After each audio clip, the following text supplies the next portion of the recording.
নমস্কার, 24 ঘন্টা লাইভের সাথে আমি আনন্দ মুখোপাধ্যায় শুরু করছি আমাদের আজকের বিশেষ প্রতিবেদন। ভারত চীন যুদ্ধের আবহে বলির পাঠা হলো পাকিস্তান। আমি আজ যা দেখাবো আপনাদের এক কথায় তা আশ্চর্য করে দেবে। আমরা আগের পর্বে দেখিয়েছিলাম দৌলত বেগ ওল্ডি এর সামরিক বিমান ঘাঁটির কথা। আজকের প্রতিবেদনটি দেখলে আপনারা বুঝতে পারবেন যে কি ভীষণ গুরুত্বপূর্ণ হয়ে উঠেছে এই বিমানবন্দরটি আজকের এই আকসাই চীনের সংঘর্ষের আবহে। আমরা আজকে আপনাদের দেখাবো এই ঘটনা, মানে চীন ভারতের সংঘর্ষের ঘটনা যদি চলতে থাকে এবং শেষমেশ যদি এটা যুদ্ধে পরিণত হয় তাহলে কেমন করে ফেঁসে যাবে পাকিস্তান। সম্প্রতি নিজের ক্ষমতার বাইরে বেরিয়ে চায়না পাকিস্তান ইকোনমিক করিডোর এর নামে কয়েক হাজার কোটি মার্কিন ডলার ধার নিয়েছে। আর পাক প্রধানমন্ত্রী ইমরান খান দেশের মানুষকে বোকা বানিয়ে বলতে গেলে পাকিস্তানকে বিক্রি করে দিয়েছে চীনের কাছে। তাই আজ যদি সত্যি সত্যি ভারত চীন যুদ্ধ বাঁধে তাহলে দেখুন কি হবে পাকিস্তানের অবস্থা।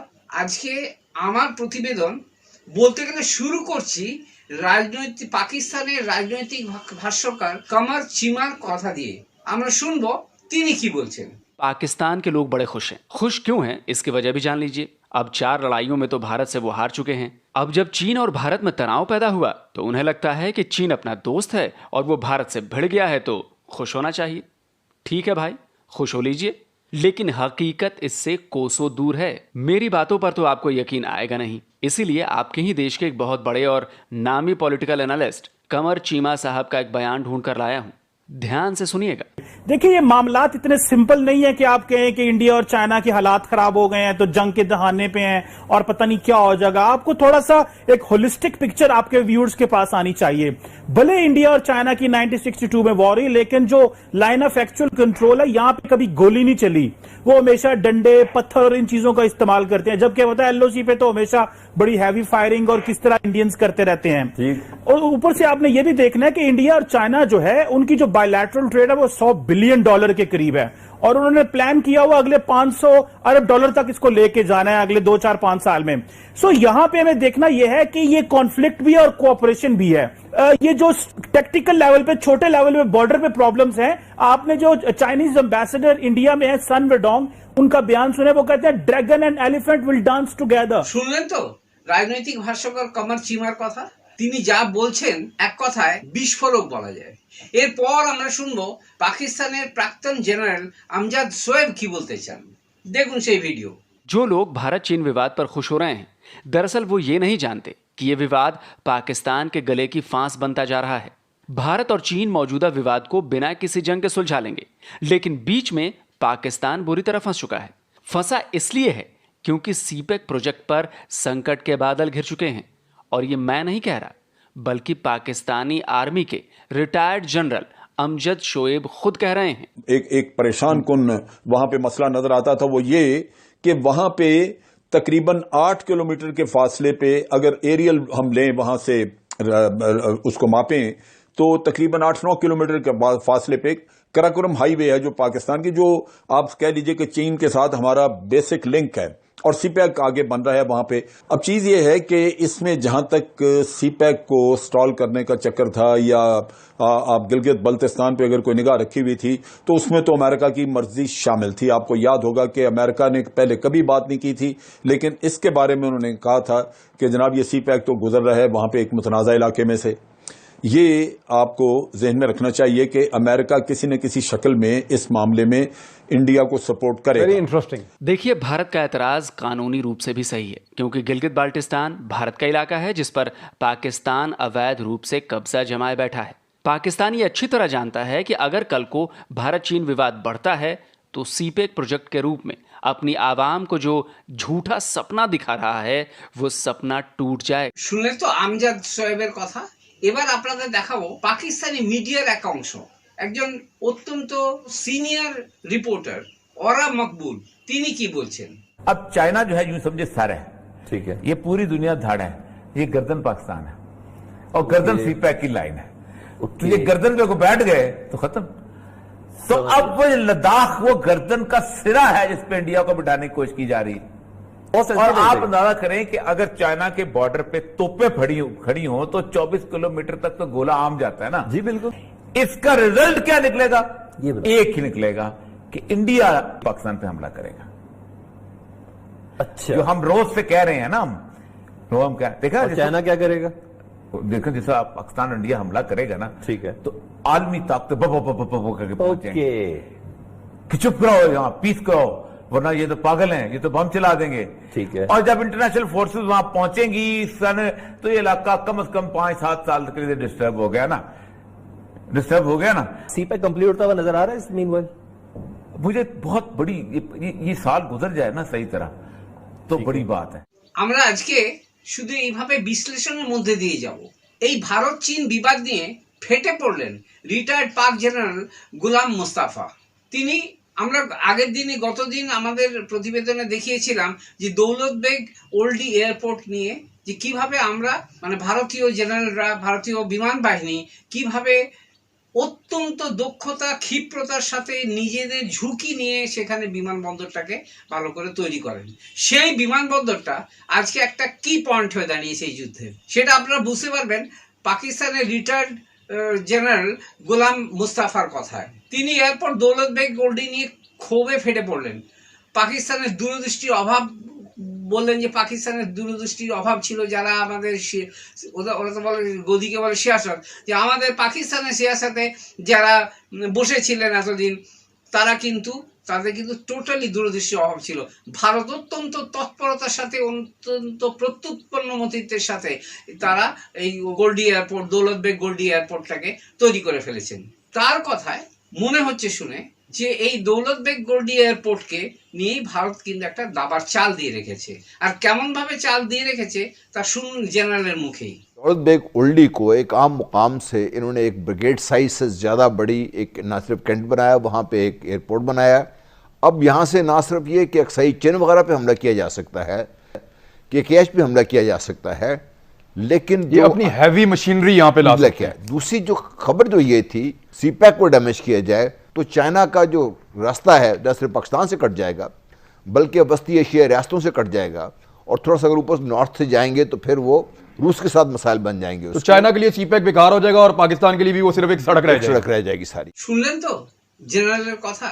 আর তাই যদি হয় তাহলে কি হবে পাকিস্তানে, দেখুন সেই ভিডিও। पाकिस्तान जो सीपैक कर रहा है ना, वो खुद उसके लिए कितना खतरनाक है, इस बात को वहां की आवाम नहीं समझ रही, क्योंकि उसे सरकार की तरफ से जो सब्ज़बाग दिखाए गए हैं वो उन पर खुली आंखों से यकीन कर रहे हैं। तो मेरे पाकिस्तानी दोस्त जो चीन के साथ अपनी दोस्ती के बारे में बताते हुए थकते नहीं हैं, उनके लिए पहले आपके ही न्यूज़ चैनल की एक रिपोर्ट दिखाता हूं, फिर पाकिस्तानियों की ही जुबानी झूठे सीपैक की पोल पट्टी भी खोलता हूं। पुलिस एहलकारों पर तशद्दुद करने वाले 5 चीनी इंजीनियर्स को मुल्क बदर कर दिया गया। चीनी इंजीनियर्स का बगैर सिक्योरिटी कैंप से ना निकलने देने पर एहलकारों से झगड़ा हुआ था। चीनी बाशिंदों ने एहलकारों को थप्पड़ मारे और सरकारी गाड़ी पर चढ़ गए थे। इंक्वायरी रिपोर्ट में कसूरवार पाए गए।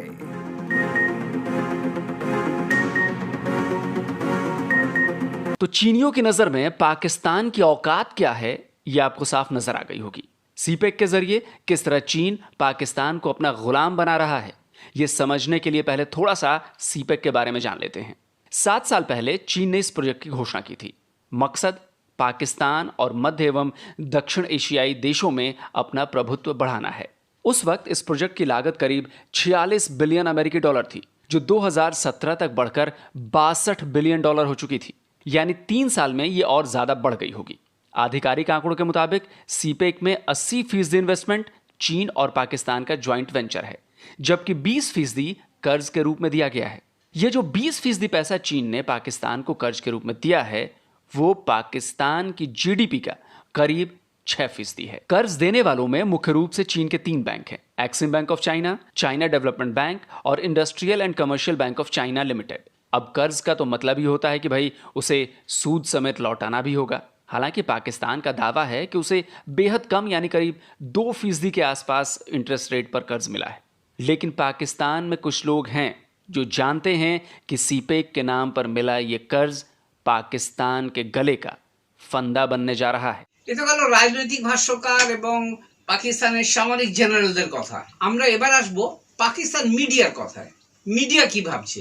পাকিস্তানের বিশিষ্ট সাংবাদিক মুবাস্সার লুকমায়ের কথায় আমরা জেনে নেব যে তাদের ভাষ্যটা কি। তারা তো প্রতিনিয়ত এই নিয়ে খবর করে থাকেন, তারা এই ইতিহাসের মধ্যে, যুদ্ধের ইতিহাসের মধ্যে ডুবে থাকেন। তাদের ভাষ্যটা আমাদের কাছে অত্যন্ত গুরুত্বপূর্ণ। শুনুন লুকমায়ের কি বলেছেন। क्या सी पैक पाकिस्तान को फायदा देगा या नहीं, डॉक्टर साहब?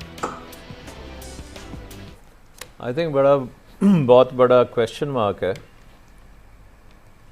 अगर आप सही तरीके से करें तो बेइंतहा फ़ायदा देगा, अगर आप गलत तरीके से करें तो वही जो है वो आपके गले में फंदा बन जाएगा। हम कैसे कर रहे हैं अभी?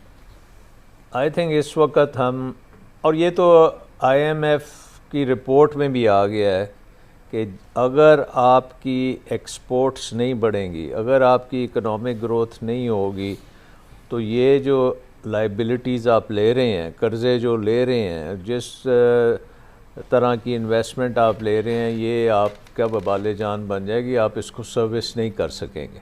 শুনলেন তো সাংবাদিক লুকমায়ের কথা। শুধু সাংবাদিকরাই নন, ক্ষুব্ধ প্রবীণ রাজনীতিকরাও। চীনের পয়সায় বানানো সোলার পাওয়ার কি অবস্থায় দাঁড়াবে, এবং এটাই হবে মারণাস্ত্র পাকিস্তানের পক্ষে একমাত্র। কারণ চীন থেকে বিশাল অঙ্কের টাকা নেওয়া হয়েছে এবং সেই টাকার একটা বিশাল স্ক্যাম হয়েছে। কয়েক লক্ষ কোটি ডলার এখানে খরচা হয়ে গেছে এবং শেষমেশ তার পরিণাম কি হলো যে পাকিস্তানের জনসাধারণকে 17 টাকা পার ইউনিট দিয়ে সোলার পাওয়ার কিনতে হবে। আর হাস্যকর কথা কোথায় জানেন? যদি একটা পাকিস্তানের আম নাগরিক একজন, তিনি যদি সোলার পাওয়ারের সিস্টেমটা কিনে নিয়ে বাড়িতে সোলার পাওয়ার বানান, তাহলে তার দাম পড়বে মাত্র 3 টাকা। এমনকি বিদেশেও বিভিন্ন জায়গাতে কিন্তু 3 টাকা, 4 টাকা, 5 টাকা এর মধ্যেই সোলার পাওয়ারের পার ইউনিটের দাম ঘোরাফেরা করে।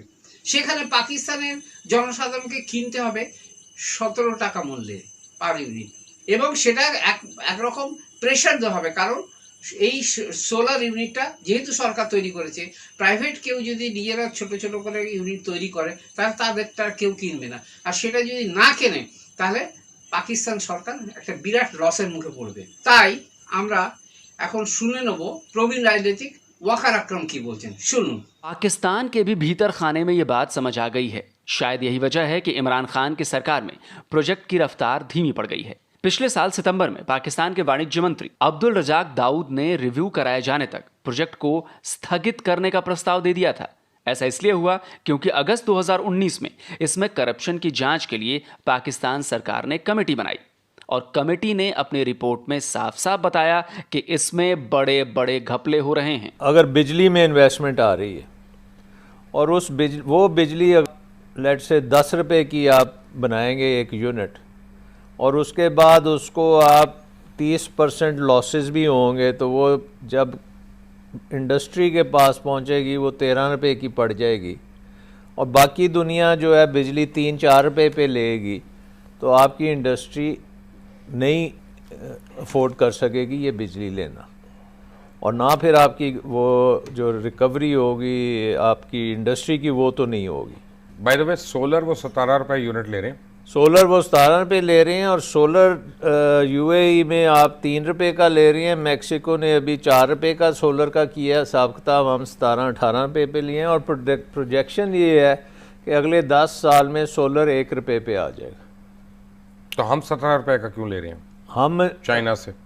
क्योंकि हमने उसको ना डिज़ाइन उसका देखा है, ना हमने देखा है क्या क्वालिटी उसकी क्या है, पता नहीं जो भी उसके और उसमें जो घपले हैं वो अलग बात है।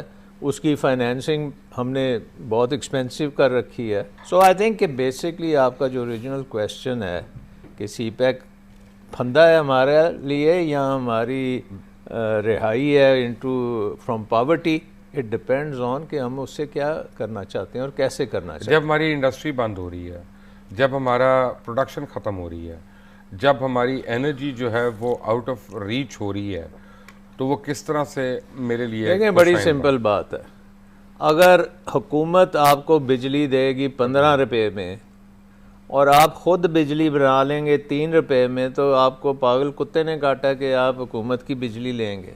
हुकूमत की बिजली उसी वक्त आप लेंगे अगर हुकूमत आपको 3 रुपए वाली बिजली लगाने से रोक देगी, और इस वक्त वो रोका जा रहा है कि मैं अगर अपना बिजली बनाना चाहता हूँ और मैं जाके उसको ले आता हूँ तो मैं नहीं कर सकता अंडर द लॉ।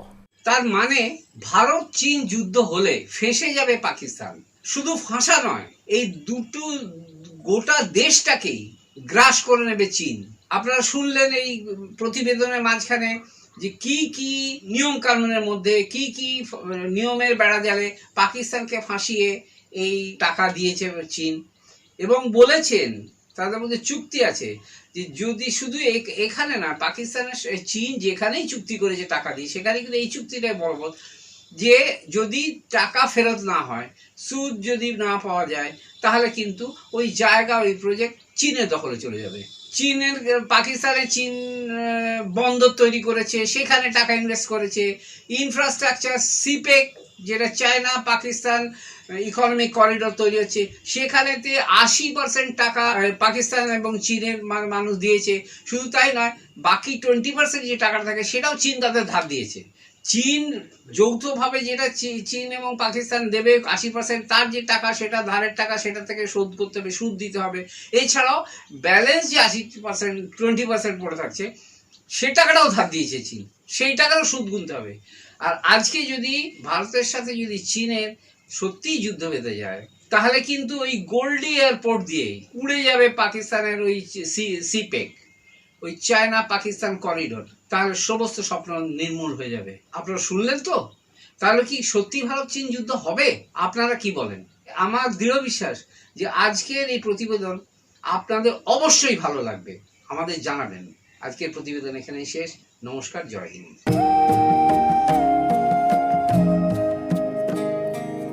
যেদিন শুনিল